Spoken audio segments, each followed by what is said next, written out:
තමන්ට අධ්‍යාපනය වෙනුවෙන් වියදම් කරන්න පුළුවන් ප්‍රමාණය අනුව තමයි අපිට මොන වගේ අධ්‍යාපනයක්ද ලැබෙන්නේ කියන එක තීරණය වෙන්නේ. මේක නිදහස් අධ්‍යාපනය සම්පූර්ණයෙන්ම විකෘති කරන දෙයක්.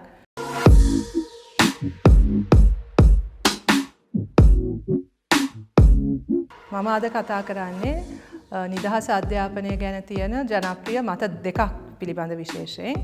එකක් තමයි නිදහස් අධ්‍යාපනය කියන එක අපි හැමෝටම තියෙනවා කියන එක.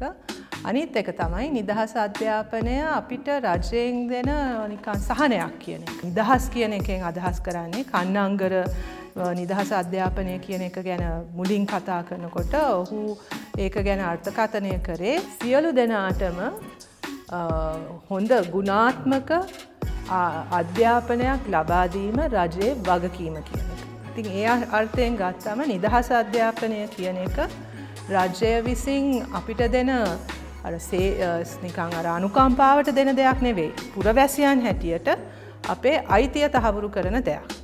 අද වෙනකොට මිනිස්සු හිතාගෙන ඉන්නේ නිදහස් අධ්‍යාපනය ගැන ඔය විදියට නෙවෙයි. ඉතින් අපි නිදහස් අධ්‍යාපනය කියන එක දැනට තිබ්බත් බොහෝ වෙලාවට සිද්ධ වෙන්නේ ළමෙක් රජයේ පාසලකට ගියත් විශාල මුදලක් විය කරගන්න වෙනවා අර ටියුෂන් පන්ති වලට ගිහිල්ලා තමන්ගේ අර අත්‍යවශ්‍ය විභාග පාස් වෙන්න. පාසලට යන්නේ නාමිකව. ඒ නිකන් නම රෙජිස්ටර් එකේ තියෙනවා. ඉගෙන ගන්න ඇත්තටම ටියුෂන් වලින්. ගොඩක් අය මේක අපි අර ඔක්කොමලා වගේ එක බාර අරගෙන ඉන්නේ. මේක තමයි සාමාන්‍ය තත්ත්වය.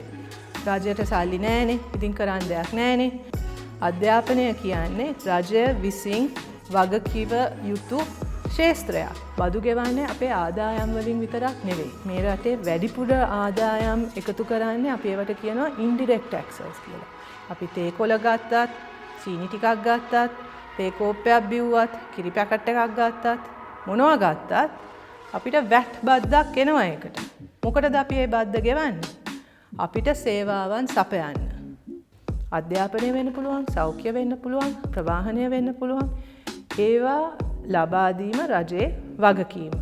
මොකද අධ්‍යාපනය දැන් තීන්දුව වෙන්නේ තමන්ගේ මුදල් ප්‍රමාණය මත, තමන්ගේ ආදායම මත, තමන්ට අධ්‍යාපනය වෙනුවෙන් වියදම් කරන්න පුළුවන් ප්‍රමාණය අනුව තමයි අපිට මොන වගේ අධ්‍යාපනයක්ද ලැබෙන්නේ කියන එක තීරණය වෙන්නේ.